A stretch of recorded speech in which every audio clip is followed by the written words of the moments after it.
10 WHB. It's all fun and games till we get into the ring, and then you find out who's softer than Aquafina. If you can't stand the heat, stay away from my arena, cause all I bring is heat. You can call me jalapeno, keep my name out your mouth unless you're trying to sing. Accolades that you get from seeing a champion belt, trophy, your ring. If you gotta show your bling, then tune in to the shit where we talk about it, man. But if you tune in, you better know it's showtime. And every time he speak, man, he gonna speak his mind. Keeping the straight facts while others they just assume we're keeping it 100 while faking there's no room. With the loudest interviews and the hottest guests, you done dealt with the rest, now roll with the best. But before I forget, let me get back to the script, introduce you to the host of the shit, Darren Smith. Good morning and welcome to Ship here on Sports Radio 810 WHB. Ship with Darren Smith. We are live this Sunday. Beautiful day that the Lord has made, especially sports gods up above. With me as always is the man, the myth, the legend. They call him J Tug, Mr. Jordan Tug. Jordan, what's going on with you? Hey, good morning, Darren. Good morning, Blake. Man, how's everyone doing out there? Doing good, doing good. Of course, Blake Sneeder's keeping us on the air, spinning the tunes. Blake, morning to you. Good morning, fellas. I know you always say I'm spinning the tunes, and I wish I was that cool as DJ, but really I'm just hitting the buttons. But if I could switch and scratch, I would, for sure. You just got to take it to just the illusion. It's the illusion, because remember, people, they can see you, I guess, because we're streaming. So yeah, there you go. Right. Also joining us from Oxnard, California, covering the Dallas Cowboys. He is the sports director for KOTV ABC 7, my dear friend, Michael Coleman. Michael, what's the word? What's going on, Mr. Suit? Got any, challenges or goals for the Suits this year? No, not really. You did a year ago. Yeah, no, don't have any real challenges. Just trying to make sure that we get, obviously some new suits and stuff in store for this year. I talked to Todd actually just a few days ago, and he says he's got some ideas for me for this upcoming season. So we're waiting to see. Now for the preseason, just going to do the polo look. Not try to do too much right away, but when the season begins, yeah, we'll have something in store. And good morning to Blake and Tuck. How you guys doing? Hey, good. How's things going on out there in Cali? It's going well, man. We missed each other Friday because of the schedule situation, but when you get out here, you're going to enjoy the weather. I promise you. It sounds lovely out there. So speaking of, look, we'll get to what Mike's been doing out in California and get to some Cowboy news soon enough. But of course, at the top of the hour, we'll be joined by Jeff Chadiha of the NFL Network. We'll get his thoughts on training camp. He was up in Kansas. He was up in St. Joe with me yesterday. Of course, he covers the NFL for the NFL Network and NFL.com. But first things first, yesterday at Chiefs training camp, offense looked pretty average yesterday. Wasn't one of the offense's best days. We spoke to Eric Bieniemy yesterday after the practice, and he says that if he had to grade it between average, good, and great, he said they were average. I did ask him what's it take for him to see a team that is average, practices average, to be great. Talked about obviously being more sharp, being more focused. Not saying that they wasn't, in his opinion, but there was a lot of things that was off with the offense on yesterday. We got a chance to talk to Marquez and say I got the man's name correct. He's like, make sure you guys pronounce my name right. No, we got you, Marquez. Right. So even though when I said it like that, he smiled. So okay, got his name right. But when we spoke to him, he's been pretty impressed about what this team can do. What's very interesting, though, is that they have higher expectations, which I guess as a player, you should. They have higher expectations on what this offense can look like than even I initially did when I was at an OTA practice earlier this summer or the spring. And, I took a picture of the group of the wide receivers. Like, okay, I can see the potential that's there. And they have seen and they have shown some stuff throughout training camp thus far. And I was looking up the Chiefs' stats over the last 15, close to 20 years. And I think twice they've been just a shade under. I think one year they were shade under like 20 yards from total of 7,000 yards of offense. For me, for this team to be successful, I think they actually have to hit that 7,000 mark barrier. Now, obviously, that means Patrick Mahomes throwing for about 5,000 yards. Now, of course, health and all that comes into play. But with the number of running backs that they have out there, you look at Pacheco, you look at McKinnon, who we spoke to as well yesterday, Clyde Edwards-Helaire, who initially we thought, was going to go on the PUP list, but he's been. Andy said a few days ago that whatever he was dealing with, he passed his physical or whatever, so he was able to play or practice. And then, of course, Ronald Jones. When I asked Jerick McKinnon about that backfield, he said that they all bring something different, and because they're all shaped, their body sizes are different, it gives them different aspects to the running game that opposing teams may not be able to prepare for because you don't know which direction that the Chiefs are going to hit you from. And Jordan, I will say this. For me, I'm old school. I don't know. Maybe it's because of the Dallas Cowboy fan in me where I think that they're going to go back to 2016 Zeke, but also Emmitt Smith days.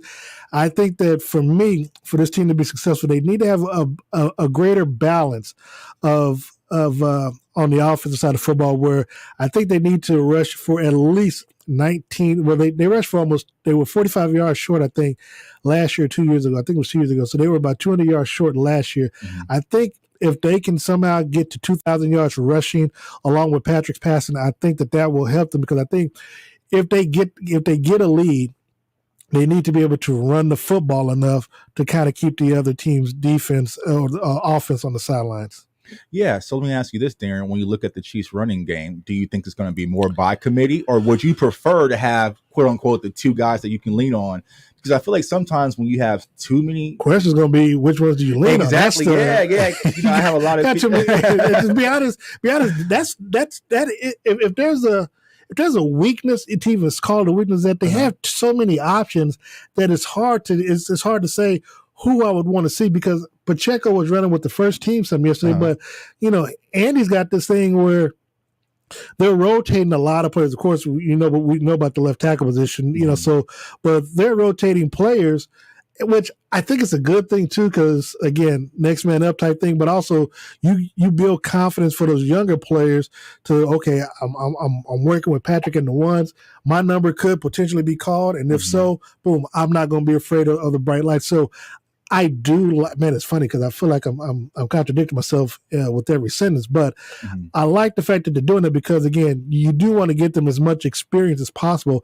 And if a situation comes up, because you have so many players, that if somebody goes down, they can come right in and not have any drop off in production. Yeah, because I think the depth is going to be helpful. But I think what you mentioned earlier, Darren, is like there's a lot of different when it comes to like the running back games. We compare like McKinnon to Rojo and things like that. So it's going to be interesting to see how the running game plays out in Kansas City because I think that the Chiefs want to become more balanced. And I think when you look at some of the losses that they had, not only last year, we go back to the 2020 Super Bowl, it was just like the run game being off of balance. That's what they miss from the championship year that they had in that Super Bowl versus the 49ers. Mike, we talked to Trey Smith. I think it was Wednesday. We talked to Trey Smith, and one of the questions I asked him was about the physicality, and what type of identity that they want. Obviously, last year you brought in Joe Tooney, you brought in Creed Humphrey, Trey Smith in the draft.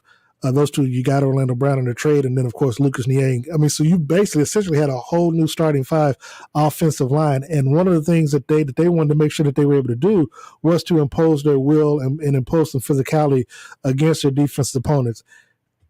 According to Trey Smith, Mike, same identity that they want to do this year, but they want to do it at a greater depth than what they did last year, which for me goes back to they kind of want to run the football a little bit more. Well, and I think that'd be wise.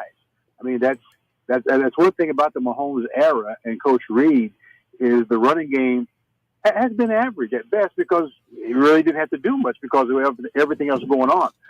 You don't want your offense to be predictable, and you want to, and I think they got to. I mean, I know Chuck had asked, would you ask you if you rather be run by a committee or one guy or that one guy, that guy, like it was during the Jamal Charles days. I'm like that guy, that I want that guy to be that person to run that rock, and you got the depth. There's no question about it. But I think you mix that run game in there and you just continually on a consistent basis, you keep that defense off balance because they're used to, I think when defensive coordinators strategize against the Chiefs, what they do is, how do we stop Mahomes? They don't talk about the running game.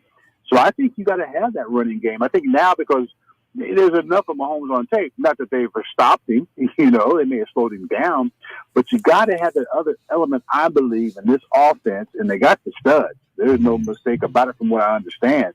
They got the guys to be able to do it. So I would like to see one of those running backs stand out and be the guy and be able to contribute to that passing game as also a receiver. Keep that defense off balance.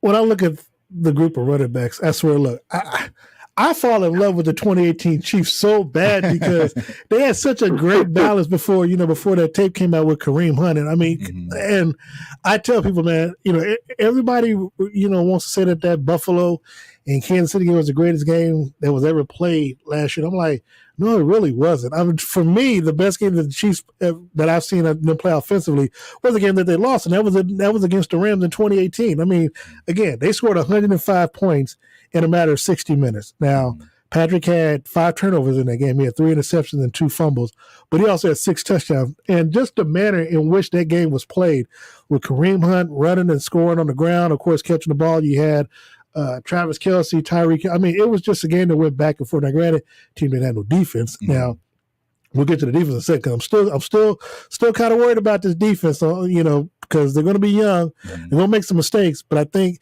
according to what Justin Reed said, which I tend to agree with, if they're going to make the mistakes, they're going to make it at full speed. So I like that because they're going to be going after it. But I just feel, looking at this offense, that I'm trying to figure out who's that back on here that's like Kareem Hunt. And to be honest, I think it's Pacheco, just because of his body frame, and you could probably think Rojo, but man, I got to go with Pacheco. But I just think that for this team, because you still don't know what they're going to be with these wide receivers, I just think, and I've seen too many games, because this will be my 5th year covering Patrick's NFL career. I've seen too many games where they get a lead, but they keep trying to get those fantasy stats for Patrick to, which I get it. You want to bolster his MVP. I get it. But I also think that if the more wins you get, the better off you get a chance to bolster his claim for MVP. I just think that if you can get a 2 touchdown lead, which this offense can do it, and I do think that they can do it quickly enough where they can kind of rely on the running game some. I think, especially when you look at their schedule, how hellacious it's going to be, because Phoenix, or Arizona, as you want to call it, they're going to have a lot to prove in this first game out. Obviously, everything going on with Kyler Murray, they're going to come out, he's going to have to come out smoking. So the question is, defensively and offensively, how can the Chiefs, make sure that they get off on the right track, put themselves in a position where they can kind of keep Kyler and that offense on the sideline. I just think that if the Chiefs are able to establish a good running game throughout the season, I think that's going to help them, especially in a tough AFC West, because I know we're going to talk about that with Jeff Chadiha later on. We got to come up with the bet for next for this NFL season. He told me it's going to be based on the AFC West. That I believe that if the Chiefs can solidify that running game this season, Jordan, I think sky's going to be the limit for him. Well, let me ask you this. Looking at it from a defense's perspective, do you think defenses are going to want to give the Chiefs the run to slow down the passing attack? I think they're going to challenge the Chiefs to run the football. Because the thing is, nobody knows what to expect with the offense or with the wide receivers. I mean, as much as McCole says he wants to take that role of Tyreek, there's still only one cheetah. I mean, right, exactly. That speed, that's world-class speed versus, you just happen to be fast at 4.3, because like Marquez is a 4.3 guy as well. But if I'm the defense, I'm going to force them to run the football, because the thing is, you don't want Patrick beating you throwing the football, which is what he's able to do. But if you can show that you can run the football, then that, to me, that's going to force the defense to make adjustments. And when they make that adjustment, that's when Patrick will hit them over the top. That's just my opinion. That's what I would do if I'm a defense coordinator. I'm going to force them to run the football, show that you can, get get yardage on the ground. Now, by doing that, you have to keep the other team's offense on the sideline, which I'm fine with that.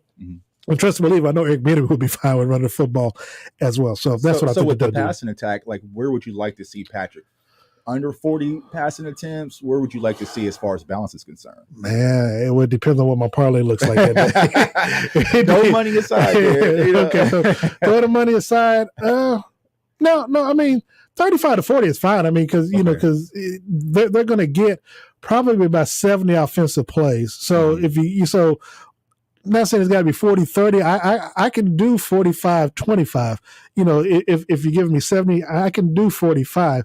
But again, it depends on how the drive is looking. And so if they're able to strike quick, then yeah, I would like to see 30 passes, because he doesn't with the way the offense is and the way they like to strike, he doesn't need a lot of attempts to beat you. I mean, you give him that many attempts because you're trying to inflate the stats and stuff. But last time I checked, 289 yards passing, 4 touchdowns, 0 interceptions, still can still get you some interceptions. Can still get you some MVP votes. Mike, your thoughts? Well, again, you made a good point. You're going to force that defense to make some adjustments on the fly, and they're wide open. They're vulnerable, and so that running game, I just think it's and we'll talk about the Cowboys later, but Nate Newton, his concern is the offensive line for them, because he says the key to helping out Dak is the run game. Mm-hmm. And I think that would be the case with every quarterback, But now Mahomes, he just needs a minimal run game. That's going to be just enough. And so, with Andy Reid, he's going to get the minimum. Probably. That's going to be the problem. He's going to get the minimum. Yeah, right. Yeah, that's just it. That's Andy's name right there, right? We haven't really known Andy.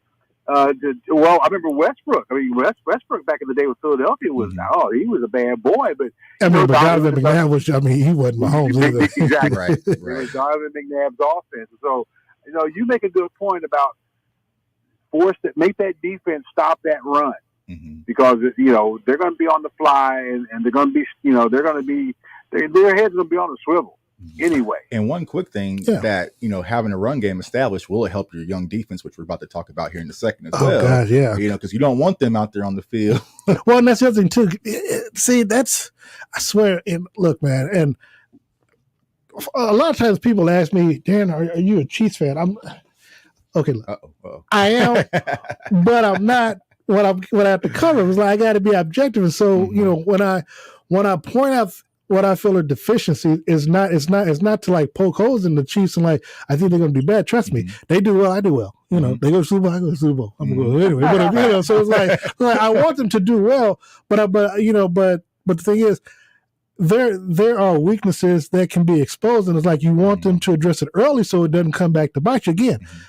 I go back to, as much as I emotionally hate it, and I hate it for many reasons, and of course Jeff's is one to point it out, is them not being able to hold on to a lead. I mean, you got an 18-point lead again for some reason, and I don't know if fans realize this. For some reason, it's always a 21-3 18-point lead that does Kansas City in.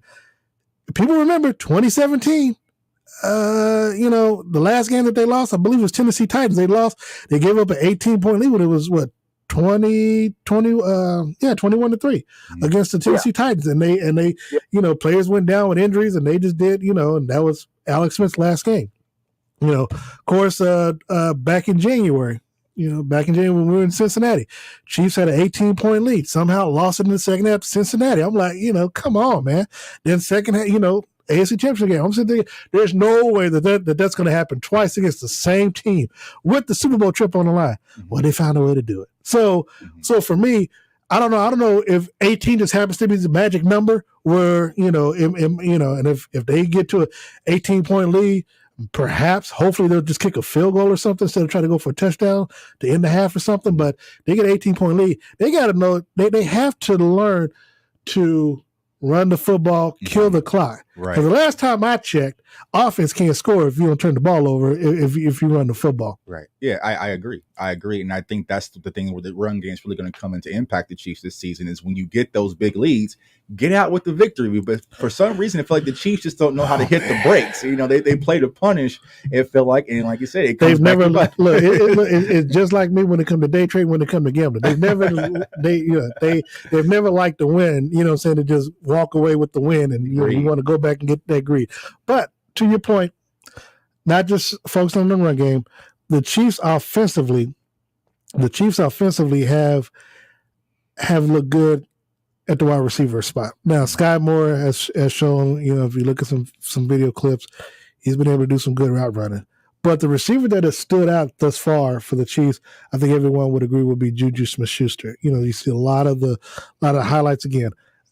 I take it all with a grain of salt because it's different when you got pads on versus, you running shorts and T-shirt. But, still looking good.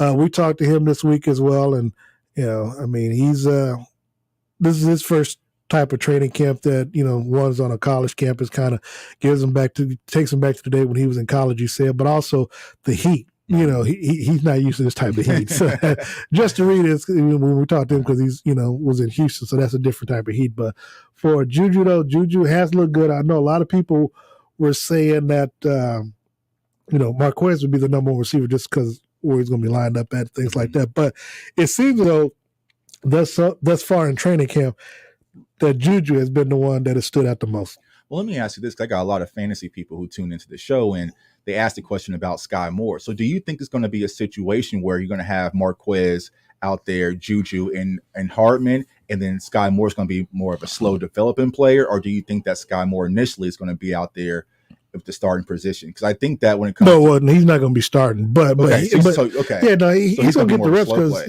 Reed, they utilize their weapons. So their skilled players, they will rotate them in, no problem. So it really in this offense is not a matter of who starts, to have that on your record or whatever.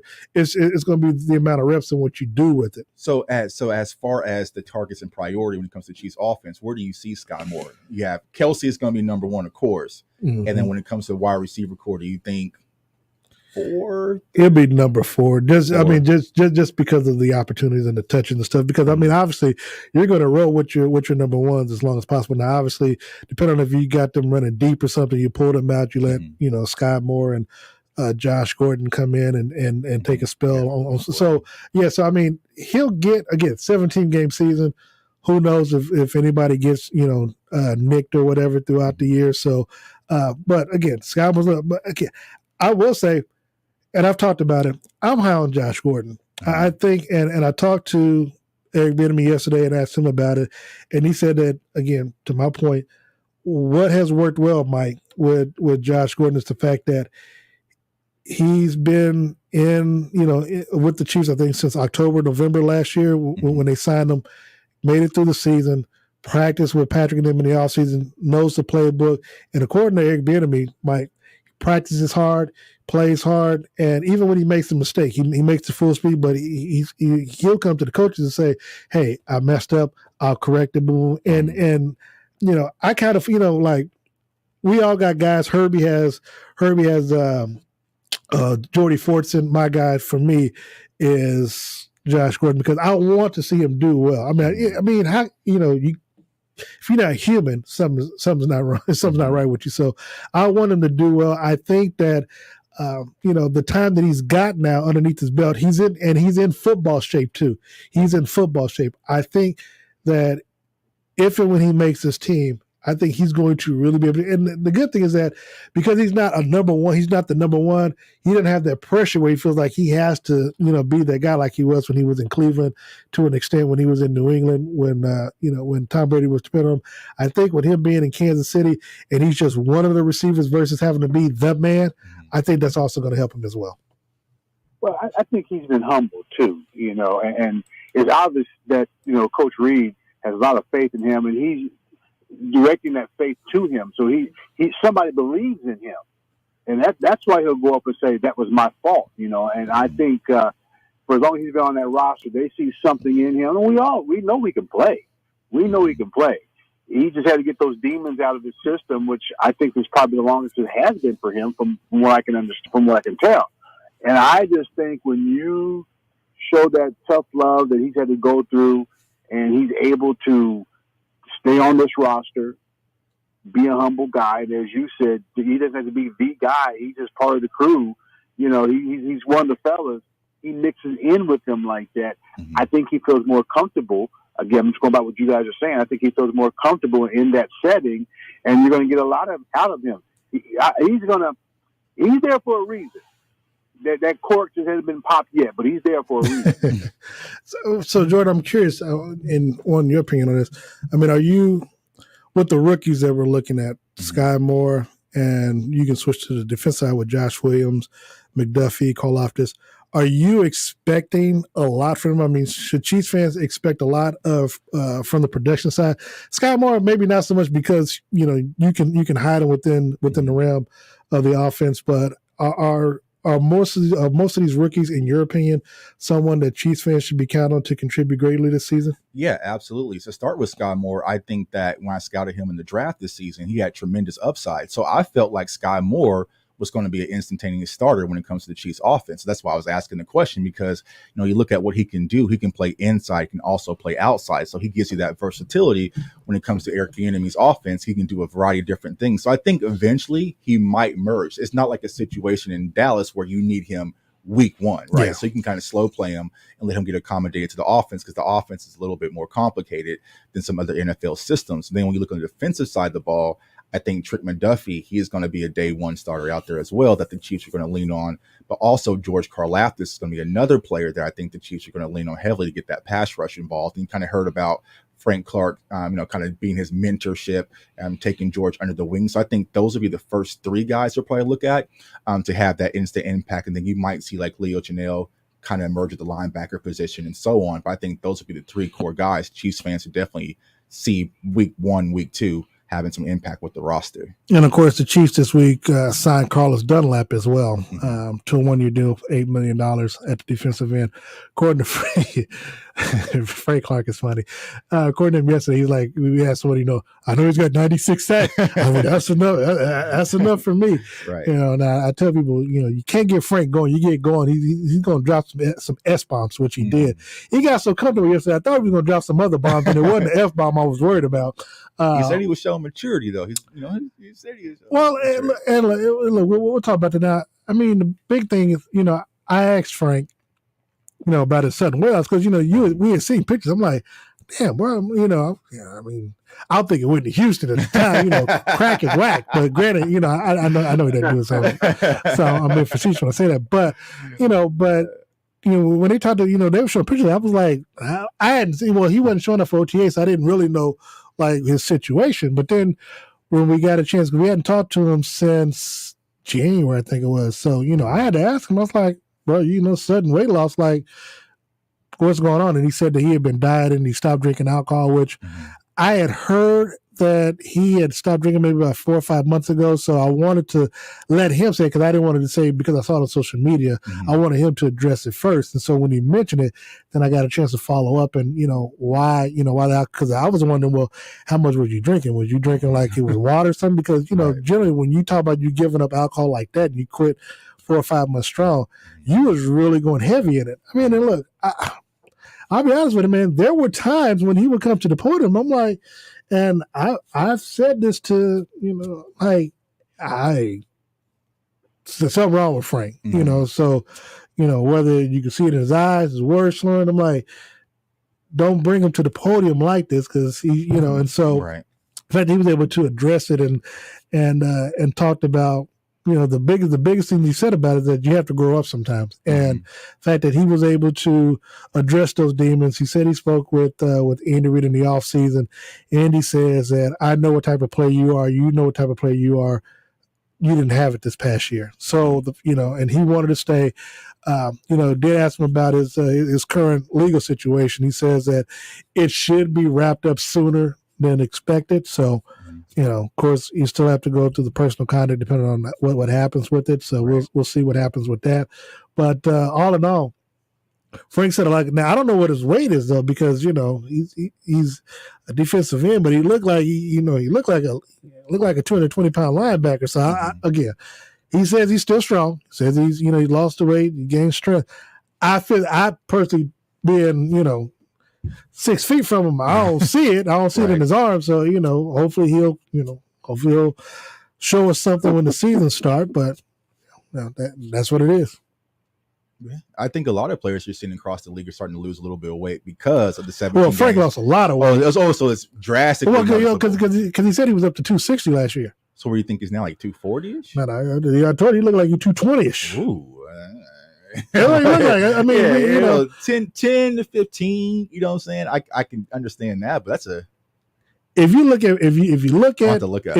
at pictures, I mean, that we just took, photo from yesterday from his presser. Just look at his arms. Mm-hmm. I mean, his arms, they tell the story. Mm-hmm. Which, I mean, there's a reason why players sometimes wear cutoff sleeves or long sleeves or whatever like that. He's been wearing long sleeves a lot lately. So, it changes a lot when you're in the trenches, man. Yeah, well, yeah, and now hopefully, and again, this is his first week of camp. We haven't seen him in OTs or anything like that. So hopefully it's conditioned everything, and we'll get a chance to possibly see next week against Chicago. Oh man, now I realize it's next week. Now I go to Chicago next Saturday. To see what they look like. So yeah, I'll be interested. Mike, so look, from your perspective, when you hear Frank Clark talking about giving up alcohol, because granted, well, like I was trying to get it out of him, but I did want to know how he lost so much weight. But when you hear a player kind of open up in the way that he did yesterday, talking about, giving up alcohol, knowing that he needs to play better and taking a lot of onus for his play and production over the last year, what does that say to you? Well, and I saw the sound and I read about it. I was like, wow, did he have a problem? Did someone tell him he had a problem? And Mike, let me. I'm sorry. Let me jump in. He did say, when I asked him about the drinking, if he had a problem, he said that he had been drinking since his Michigan days. He said it was a big party school. He said he just liked to drink. But you brought that into the NFL as well. Now, granted, he had a rough childhood growing up. I mean, for people who know his background, he had a rough childhood. So he probably could have been drinking before he got to college. I'm not trying to be naive or anything like that. So the fact that he said that he did it heavily in college and it kind of followed him into the NFL, and here you are, I think 5-6 years later, where you realize, okay, this is going to be a problem, especially if I want to continue to be productive and have, my time here in Kansas City. So that's just to answer your question, Mike. He said that he was okay. He had started heavily when he was in college. Well, then just think how good he can really be if he's been in the league this long, having that issue, and now he's trying to put it to the side. I think this is part of a way of him cleansing himself. I'm gonna come clean with y'all. I've been, the drinking thing was a thing for me, and I've cut it out. And so he is making an investment within himself. Mm-hmm. I mean, when you go out on a limb and you let the world know your secret, as he did publicly, at that platform, now he's got to live up to it. Now he has to live up to it, and so maybe that's the challenge that's in front of him. And because I can't even think the last time a person talked publicly about having a drinking issue. Mm-hmm. Yeah, that really takes a lot of intestinal fortitude, and you kind of wonder, did he battle stating that? Or maybe it was that talk with Coach Reed. Well, that too, but but one other thing, and it's funny because it kind of made sense that there were times over the last, I guess he's been in with 3 years since the Chiefs won Super Bowl, so the last 2 years where he would be sitting out of practice for intestinal, for stomach stuff, and I always joked about he had bubble guts, but if you stop thinking about it, could have been alcohol poisoning. It could have, it could have been, the alcohol stuff that, and then of course, being dehydrated, stuff like that. So I think all that come into play, and then of course, when you look at the situation you put yourself in on the legal side, where you get into trouble, that can impair your judgment. So again, at the end of the day, he's taking a long look at himself and decided, I don't like who I am. Exactly. And there are people who are relying on me, and I cannot any longer let them down. Now, we don't know about it, but those in his circle know about it, and that's who he has to pay his debt to. Yeah. Well, let's take a quick time out. We'll come back. We'll talk about a little bit more on the defense and talk about some of these rookies that are running with the first team. And then we'll also see what Mike's got going on out there in Oxnard, California, covering the Dallas Cowboys. Keep it locked into the show with Darren Smith here on Sports Radio 810 WHB. It's Mama Mary here with Greengrass Cattle Company. Summer is here, and that means grilling season. Greengrass Cattle Company has premium pasture-raised steaks, burgers, brats, and hot dogs, perfect for any grilling occasion. Greengrass Cattle Company is locally owned in Weston, Missouri. We raise premium Black Angus cattle to make sure that you have the highest quality steak possible. We also deliver straight to your door. Stop by our store in Weston or visit greengrasscattleco.com. It's time to fire up those grills and smokers. Get a great deal at Smoke and Fire with up to $200 of free accessories with your grill purchase. Napoleon, Memphis, Fire Magic, Kamado Joe, and Primo. Easy to use, easy to clean, and easy on the fuel. Always the largest selection of seasonings and barbecue accessories. Shop local and save. Think family, think friends, think Smoke and Fire. Listen to Sports Radio 810 WHB Monday, Tuesday, and Wednesday for your chance to win tickets to a special screening of Bullet Train from B&B Theaters. Talk to me. I am ready. You are getting the new and improved me. I think you might be forgetting what you do for a living. Take the gun. Every job I do, somebody dies. I'm not that guy anymore. Listen Monday, Tuesday, and Wednesday to see a special sneak preview of Bullet Train at B&B Theaters. Listen and win with Sports Radio 810 WHB. Dear Mainland, aloha. We've been hearing about all this multitasking you're up to. Texting while calling, while emailing. Maybe sometimes you take a little break and do just one thing. Allow me to demonstrate with a big wave from Kona Brewing. Single tasking. One life, right? Mahalo. Single task tonight with a big wave from Kona Brewing. Mahalo for drinking responsibly. Copyright 2021, Kona Brewing Company. Hi, Tyler Reed. ReedBuickGMC.com has over 200 Reed-certified pre-owned trucks, SUVs, and cars ready for delivery.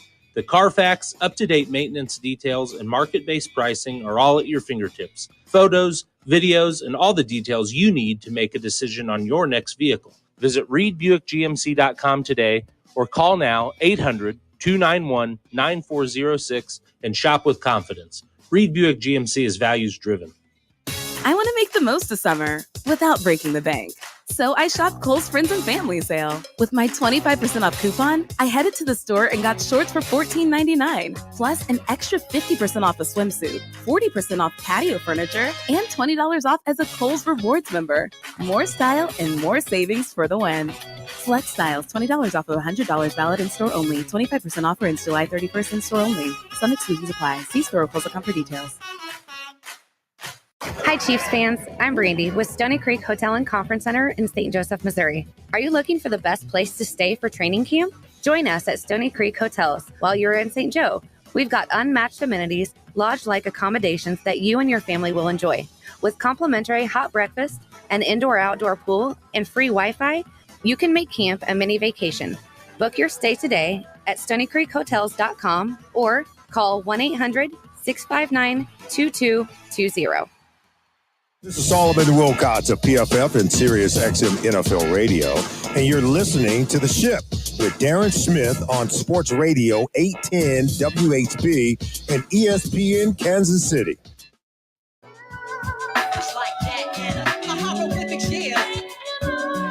Welcome back to The Ship with Darren Smith here on Sports Radio 810 WHB, 810WHB.com, Facebook, Twitter, YouTube, all that and then some.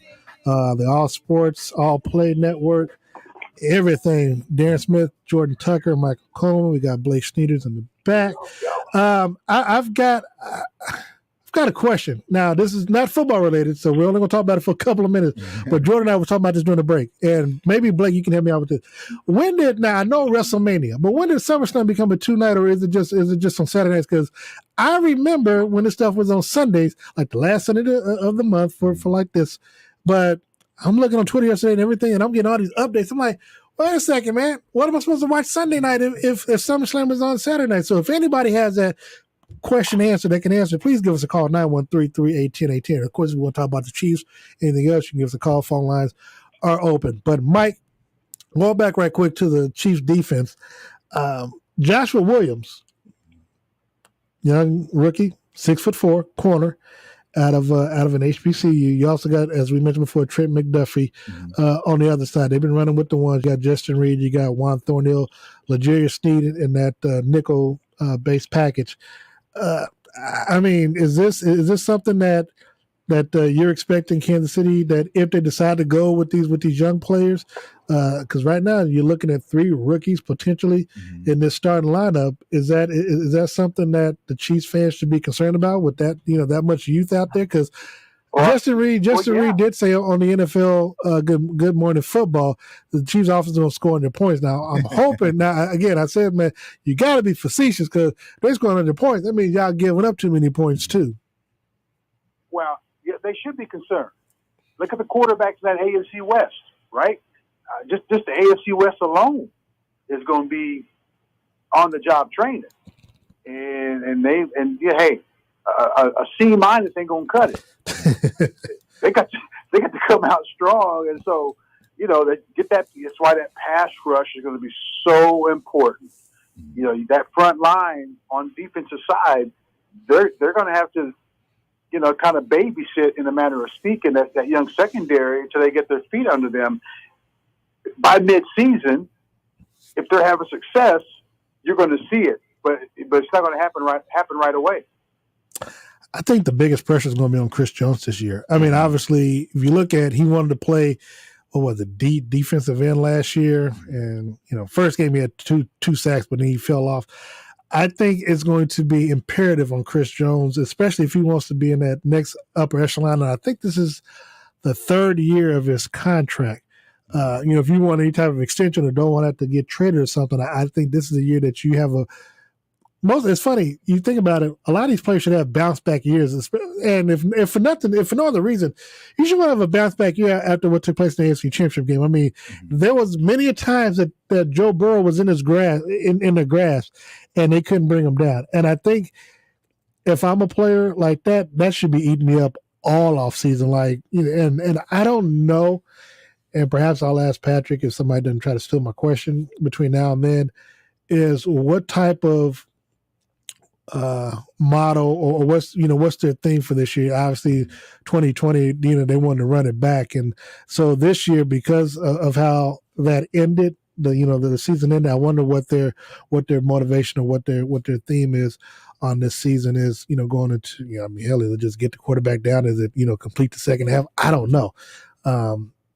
But that's, for me, that's what I would like to see. Yeah, to answer your first question, I don't think Chiefs fans should be concerned about the secondary with the young players. I think they should be excited, because I think they have a lot of young youth out there. And the player that's not being mentioned yet is Brian Cook, the safety.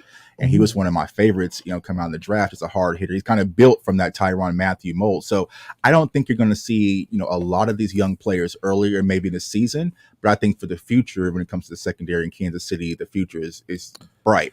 Answer Chris Jones' question. Yeah, I think that Chris Jones is going to take that leap to be that game breaker. I mean, heck, I saw it firsthand last year when they played the Cowboys, right? He completely just took that game and just dominated, right? So I think that's something that you're going to need to see. This season's more consistency when it comes to Chris Jones, but also what I'm excited to see is from Nick Bolton in his second year. So I feel like this is going to be the year where Nick Bolton really takes a leap in his second year and emerges to be one of those top 10 middle linebackers in the NFL. Who's been real quiet is Willie Gay. We haven't really heard much about him in camp or even OTA. So we'll keep our fingers crossed for him. Because the trenches, your linebackers and your defensive tackles and your defensive line is going to help your young secondary core. So and Mike, look, I've always been a big proponent that if you're going to play these rookie players, and Jordan, we were talking about this before the show even began, is that you kind of get a sense of how Brett Veach operates. Is that he'll get the big name free agent, maybe get him 1 to 3 year deal contract. But when you look at, as Jordan was talking about with Sky Moore, if Sky Moore can develop, well, you already got Marquez for another 2 years after this first year's up. Juju's on a 1-year deal, but he could parlay that if he has a big year. He could parlay that to long-term contract with Kansas City. That leaves someone like McCole Hardman expendable to where you want a big contract, we don't have to sign you because we got Sky Moore, we got Justin Ross, maybe Cornell Powell if he shows. I got a place for him. Hey Hardman, if you're listening, man, don't worry. I got you, man. I got you. I can't be mad at that. That's a good one, Jordan. They grab the USFL receiver. They'll take an NFL receiver. I know they would. That's a good one, Jordan. Little plug out there. But no. I mean, I will say this. I do like how Kansas City. If you're gonna play these young guys, play these rookies, get them mixed in. Obviously, get them mixed in with the with the veterans, so let them learn their mistakes. But also, I also think that the biggest deal is that you have Joshua Williams and Trent. You got them going up against Juju, Marquez, McCole. I'm always the big proponent of the iron sharpening iron, and so I think that can only help them. So if they do have to come out and start, that they're not going to be afraid of the big light going up against a number one receiver from basically when they play the Chargers in week 2. You see Josh again. I always been a big proponent. Chiefs need some big ass defenders. Joshua Williams 6'3", 6'4". You mash him up against Mike Williams or Keenan McCardle. Now you got height for height. Now, granted, hopefully his footwork and speed is what it's going to need to be. But if he can do that, I think that gives Kansas City a greater chance when you start having these division matchups and you playing against some of these teams that have bigger wide receivers than you normally had at a defensive back. Because for me, I was always trying to figure out I get that they're good. But man, you got 6'4" against 6'1", 5'11". I'm gonna throw it up over the top, every time, and just let my receiver out jump your defender because he's got 4 or 5 inches on him on top of whatever his vertical is gonna be. Yeah, and I think when you're seeing a lot of the defensive coordinators, they're liking these taller corners lately because it creates smaller windows. So, you see a lot of big nickel around the NFL, also some dime packages. So you might see a situation where the Chiefs would use Josh Williams in certain situations. I think he's going to be a special teams guy maybe to start, but you might see him sprinkled in a few packages defensively. I don't think he's going to be a starting corner day one. So like I said, as far as the Chiefs is concerned, you're going to see McDuffie. He'll be your rookie starter at day one, right? Absolutely right. And then you'll probably see George Karlaftis out there, but I think you'll see different packages where you'll see Williams out there. Well, I do like the fact that if nothing else, that he's going to get his chance to shine and get a chance to get some experience. And Chiefs are going to be doing a lot with these rookies and their draft picks because one, they're cheap, relative, right? And at the end of the day, if somebody wants to play hardball, it's going a different direction. Like again. They brought in a couple of left tackles last week to start training camp, and they're doing a rotation. So, but you can tell that there is a difference between Orlando Brown and whoever else is out there. So we'll, wait and see how that plays out. But Mike, I know we got you for another 10 minutes or so. I want to check and see what's going on with you out there in Oxnard, California. What have you been seeing in your coverage of the Dallas Cowboys this week? Well, out here in the Ox, as I call it, there's a young receiver, not young receiver, he's a second-year guy who's really opening some eyes. J.T. Vasher, who's a Texas Tech guy of all places. He had a one hell of a catch a few days ago, right in the corner of the end zone. And when it looked like that ball was overthrown, he leaped his long arm out there and snagged it down with one hand, and the crowd went crazy. Now, prior to that practice, to that day, no one even asked about this kid. But when he made that catch, who was the number one person everybody wanted to talk to was this guy right here. He's been on the roster. Are you familiar with him, Tuck? Yeah, absolutely. So I was kind of the one who found him last year. So I did a draft video on TV. Look at Tuck trying to I'm smiling. I'm smiling, man, because I get to see some of my kids grow up. And so, TJ Vasher, I told everyone last year, I would have drafted him personally. He was an undrafted free agent out of Texas Tech, but he's 6'6", has big playmaking ability, isn't the sharpest route runner. But I said that he gives the Dallas Cowboys a dynamic they really didn't have out there. So last season I said, hey, this kid's going to explode, but he had hamstring injuries, and so he didn't play last year in the preseason. So this year I think fans are finally getting a glimpse of what he can do, and I knew that the Dallas Cowboys had plans for him because that was the reason why they held on to him last year on the roster, on the practice squad. So I think, it's a lot of exciting things surrounding TJ Vasher. So like I said, seeing some of my kids grow up there, that I'm excited about it. Well, here's somebody else that's growing up. It's Anthony Brown. This guy, number 3. In fact, someone asked him, are the single-digit guys the ones to watch out for? And everybody kind of chuckled because the ones who have the single digits are having good camps. He did a pick 6 on Dak a few days ago, which opened, raised eyebrows, but also applauded him. And I will say this about their secondary. They're tenacious, man. They are tenacious. Not just Diggs. We don't Diggs can play. But they have a mojo going on with them right now that once, everybody's good in the shorts and shoulder pads or shirt and T-shirts. We get that. But I just think the energy that Brown and TJ bring to this club is spontaneous, even for those who already have the energy. Perfect example. They gave us Micah Parsons at the podium a couple of days ago, and I asked him, are you concerned about being cautious of living up to what you did last year? Like the word is pressure. He's like, I don't believe in pressure, is what he said. He said, my thing is, if you can't live up to what you did the year before, then you don't belong here. He says, no, he said, pressure is just a made-up word for an excuse for somebody, and I'm not going to have any other. And I mean, this is the way this guy talks. I mean, this guy is such a leader that even the veterans, he's only been here second year. So even the older guys look up to this guy. That says a lot because that defense, they're coming along. DeMarcus Lawrence, there's been no Randy Gregory talk. Now they're going to be going to Denver, I think, next week, as a matter of fact, or this week actually, and they're going to practice with the Denver Broncos. So that's when you're going to hear more of the Randy Gregory talk, if you will. It'll be next week. But so I'll say Brown, Vasher.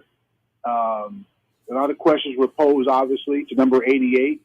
And that being C.D. Lamb, and they asked him, or we asked him, like, hey, listen, now that Amari's not here, are you doing anything different? He's like, no, I'm still, I'm used to being the guy, and I never considered myself less than a one since I've been here. It's just now official. I mean, that's the kind of swag he brings to camp, and I think that speaks well. Pollard, we asked him, he is very much anticipating this season because he knows he's going to be more and more packages. He's going to be on the field at the same time as number 21, Elliott, and he's looking forward to that. He said, I'm just waiting my turn. I said, have you been frustrated? He said, I've been frustrated, but I'm not going to pounce and be mad. That's just part of the game. You just have to be patient. He said, now my patience is paying off for me, and I will be in more packages and be more involved in the game this year. So those are the upside of going on. The offensive line, we'll see. As I said, Nate Newton made the reference that they can be good if now Kellen Moore can come up with a scheme to get that running game going. He's big on that run game, and that's the Cowboys' trademark. That's what they do, is run the ball. They've had great quarterbacks. Go ahead. I had a question for you, and I know we talked a little bit about it on Friday. Michael Coleman, Jordan Tucker, of course, Jordan me on the ship with Darren Smith on Sports Radio 18 WHB. We know what Dan Quinn can do. We know what Kellen Moore is supposed to be able to do.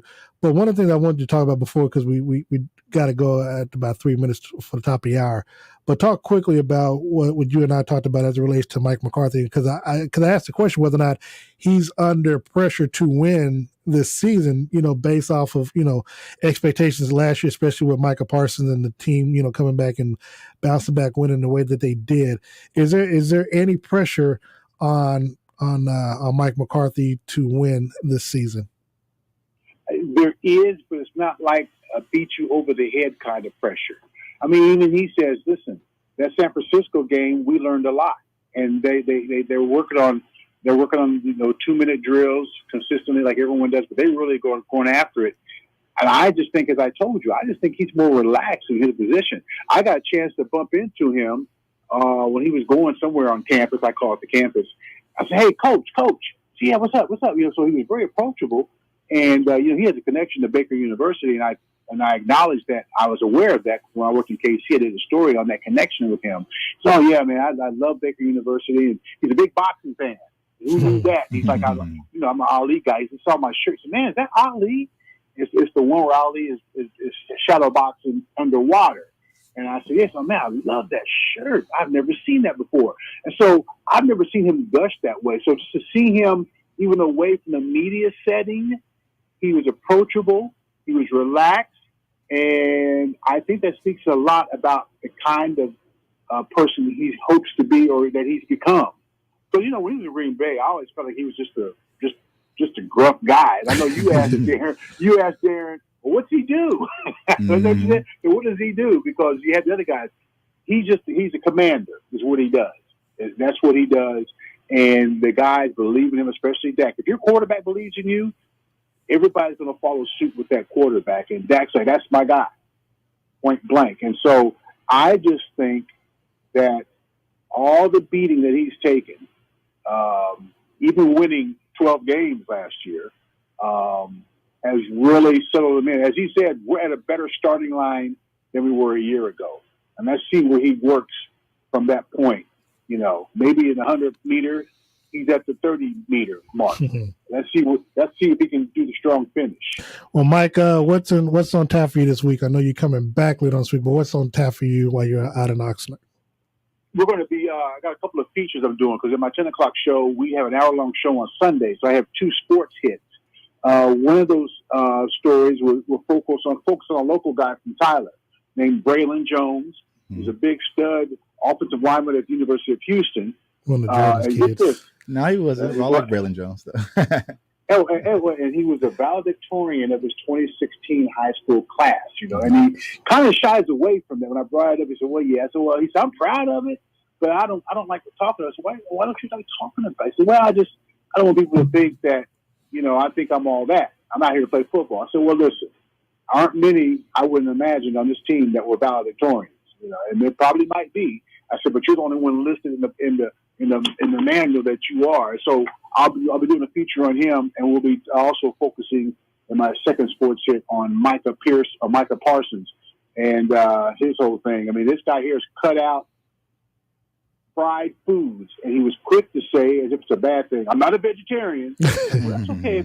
It's okay if you are, but he's altered his diet. He's altered his lifestyle a little bit. Not so much like Clark was talking about, but he's talking about some things he's done. Sugar, the younger players, they get it. They know they want to be great, and they know if they want to have a career like Brady, be around for a long time, they've got to do the right thing with their bodies. All right. Well, that's Michael Coleman in from Oxnard, California. We'll have him back next week. Mike, quickly, Hall of Fame game Thursday night, Jacksonville Raiders. Who you got? Jacksonville. Sad part is I agree with Mike on that. So, Mike, we'll talk to you next week, man. Have a safe trip back. All right, we'll take a quick time out. Shout out to my mama, Nina Howard. She's tuning into the radio. She's, told me I better shout her out. So, shout her out. So, I want something at Red Robin on you when I get there after the show. We'll be back. When we get back, we'll be talking to Jeff Chadiha of the NFL Network. Keep it locked into the ship right here on Sports Radio 810 WHB. This is Rob Parker from FS1 and Fox Sports Radio, and you're listening to The Ship with Darren Smith on Sports Radio 810 WHB and ESPN Kansas City. My friend and I are taking a trip to Mexico this year, but neither of us speak Spanish. So we downloaded Babbel and started learning Spanish fast. Want to get conversational in another language in as little as 3 weeks? Babbel's quick 10-minute lessons were designed by language experts to be the most efficient and effective way to learn a new language. ¿Cómo te llamas? ¿Cómo te llamas? Babbel, language for life, celebrating 10 million subscriptions sold. Now try Babbel for free at Babbel.com. That's Babbel.com. Cashback is not available on gas in New Jersey and Wisconsin. This is Matt Crowder live at the gas station on 41st Street reporting on those skyrocketing gas prices. Excuse me, miss, are you buying less gas now because of the high prices? Oh, I never pay full price for gas anymore. I just use the free Upside app that pays you cash back for every gallon of gas you buy. Wait a minute, are you saying you actually get paid cash when you buy gas with the Upside app? Yes, I get real cash back every time I buy gas. Well, does that actually add up to anything? I've made around $200. Wow. Well, there you have it. Stop paying full price for gas. Download the free Upside app and get real cash back every time you buy gas. This is Matt Crowder Radio News Network. Download the free Upside app now to earn real cash back every time you buy gas. Use promo code SEAT for a $5 bonus on your first tank. You can cash out anytime right to your bank, to PayPal, or an e-gift card for Amazon and other brands. Just download the free Upside app and use promo code SEAT for a $5 bonus on your first tank. That's code SEAT. For NFL action, there's only one station to follow all season long. Sports Radio 810 WHB. Sports Radio 810 is the home of NFL Sundays, Thursday, Sunday, and Monday Night Football. And Sports Radio 810 is your home for the NFL playoffs. Follow the NFL on Kansas City's hometown radio station, Sports Radio 810 WHB. Over 35 years ago, Wholesale Batteries opened their doors and sold their first battery. Times have changed, but their commitment to customer service is the same. The commitment they made back in 1977 stays true today. Wholesale Battery is one of the largest distributors of motorcycle batteries in the country. Stop in for anything you need for your motorcycle. They also have you taken care of for all your lawnmower needs, laptops, ATVs, power sports, computer backups, cell phones, portable electronics. When it comes to batteries, these guys have it all. Call 913-342-0113 or at wholesalebatteries.net. The right battery the first time. NHRA Camping World Drag Racing is the fastest, most explosive sport on earth. And the Menards NHRA Nationals, presented by Pet Armor, are headed back to Heartland Motorsports Park in Topeka, August 12th through the 14th. Feel the power of 11,000 horsepower, 300 miles per hour racing action. Get up close to the race pits and smell that nitro, because every ticket is a pit pass. Listen to Sports Radio 810 WHB for your chance to win tickets to the NHRA Nationals. Listen and win with Sports Radio 810 WHB. Hi, I'm Danica Patrick. Watching my nieces grow, play, and learn is amazing, but not every child gets to be carefree. 1 in 6 kids in the U.S. are hungry. This breaks my heart, and it's something that Feeding America is working to change. Each year, the Feeding America network of food banks rescues billions of pounds of good food that would have gone to waste and gives it to families in need. To help, visit feedingamerica.org. Brought to you by Feeding America and the Ad Council. If a natural disaster comes knocking, how prepared is your family? You can't just close the door on earthquakes, floods, or hurricanes and hope they go away. That's why it's important to make a plan now. Ready.gov/plan has the tools and tips you need to prepare your family for an emergency. So if disaster shows up at your doorstep, you'll be ready. Visit ready.gov/plan and make a plan today. Brought to you by FEMA and the Ad Council. Serving overseas was just the beginning. We might be home from war, but our mission continues in communities all across the country. It's why we're out there in times of peace and crisis, providing meals to the hungry and supplies to the sick. It's why we're giving strength to those who are too weak and bringing resources to those without them. Service doesn't stop when we're done serving. It's what makes us the VFW. Learn more at vfw.org. This is Brian Billick, Super Bowl winning coach for the Baltimore Ravens, and you're listening to The Ship with Darren Smith on Sports Radio 810 WHB and ESPN Kansas City. Welcome back to The Ship with Darren Smith here, as Brian Billick mentioned, on Sports Radio 810 WHB and 810WHB.com, Facebook, Twitter, YouTube. One of these days, I guess, we'll be on Instagram if they ever let that algorithm go through. But we are joined, I want to thank so much for Michael Coleman joining us in the first hour, but we are joined by a good friend who loves to rub the salt in the wounds every time he sees me. He is from the NFL Network and NFL.com, the one only Jeff Chadiha. Join us. Jeff, good morning to you, my friend. Good morning to you, man. How are you feeling? Still feeling pretty good. still feeling bad from our last conversation and what took place back in February. But all is well, all is well, all is well. Question for you. I believe yesterday was your first camp that you had to work this season. I know you were there Friday with your son. What you saw so far, what are your thoughts on the Kansas City Chiefs and what you've seen? Well, it's early, but, I think that there's good energy around the camp. There's a lot of excitement. Whenever you have change, you're always going to have some people who lament what's missing and other people who are excited about the opportunities that come with that. And you can feel a lot of players on that field feel like they have a great opportunity to do some things, whether that's young guys, rookies like Sky Moore and Trent McDuffie and George Karlaftis, or receivers who are trying to reestablish themselves like Marquez Valdez-Scantling, Juju Smith-Schuster, to even players who've been around for a while like Frank Clark, who's lost weight and wants to redeem himself. And so there's a lot of good energy. And that's always a good thing at this time of year. I know you cover the NFL, and I know times you do focus on the Chiefs being the hometown team that you because of the vicinity of where you live. What do you think the expectations should be realistically if you're a Chiefs fan, but also if you're these Chiefs players based off of how they ended last season? Well, I think you expect a team that's going to compete for the AFC West Championship again. You expect a team that's going to make the playoffs and contend for a championship.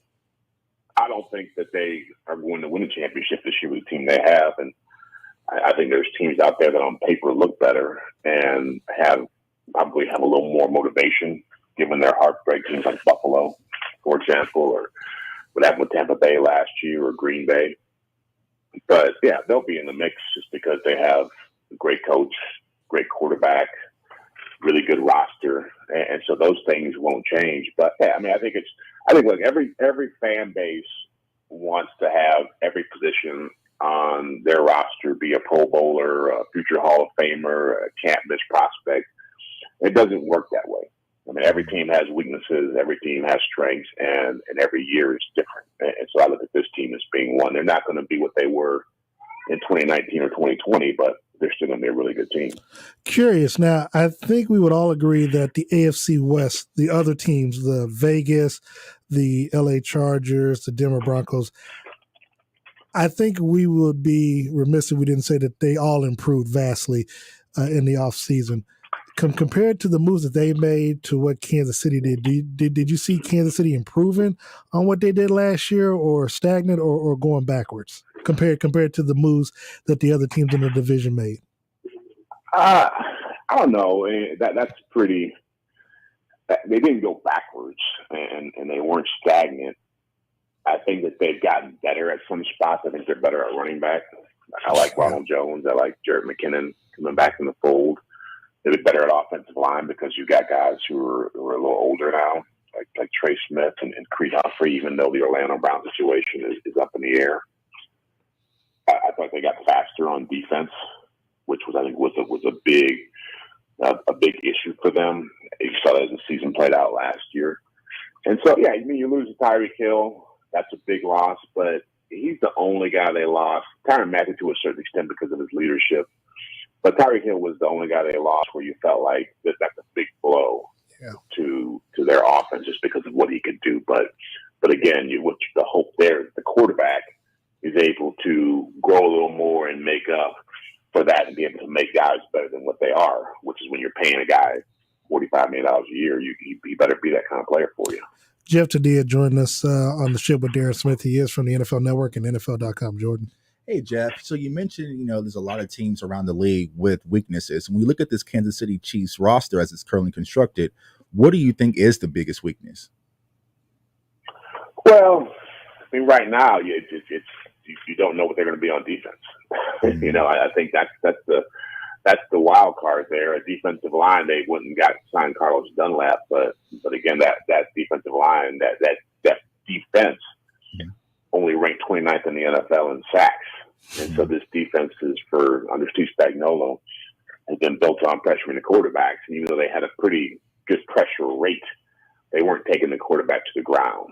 And so what you have to hope here is that Frank Clark, as he said the other day, that he's in better shape, more motivated, that he can have a bounce back year. You're hoping that George Karlaftis, a rookie who has not played a ton of football. I mean, he started playing football when he was like 15 years old, so it's like he's still a pretty raw player, can grow up quickly, and you're hoping Carlos Dunlap can come in here and help, and you're hoping Chris Jones can be dominant.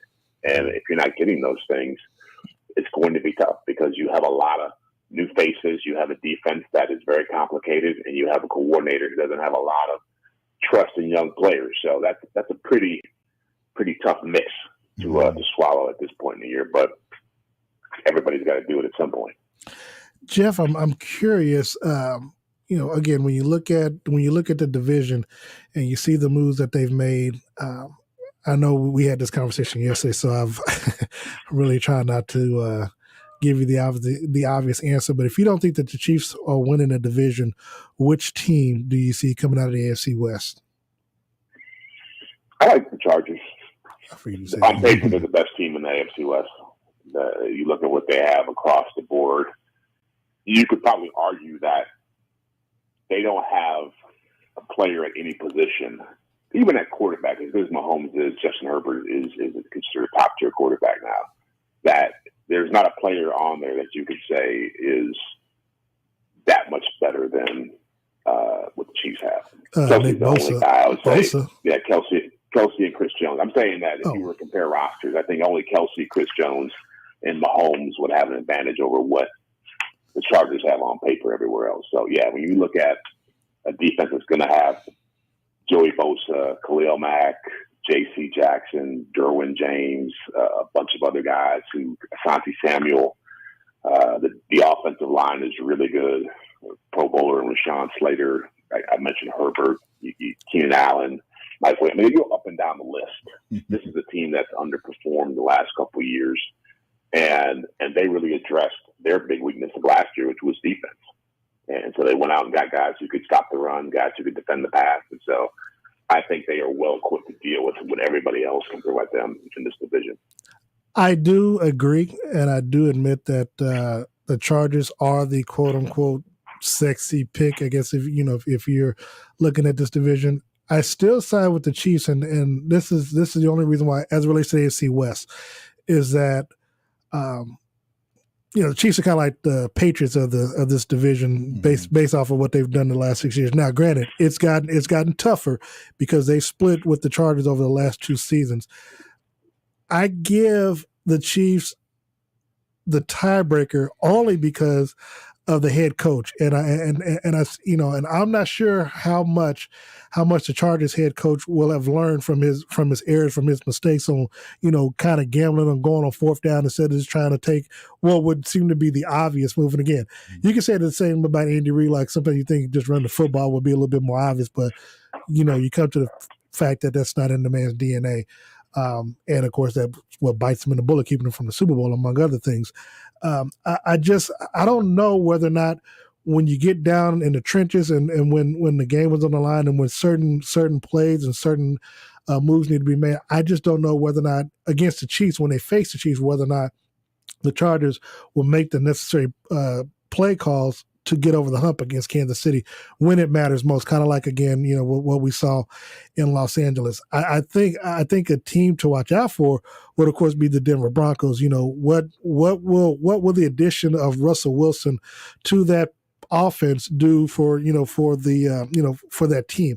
Kind of like Tom Brady coming in, to Tampa Bay. Now, granted, had a little bit more talent. They were a potential playoff team, but Winston with the turnovers, you had to cut that out before you could see the success.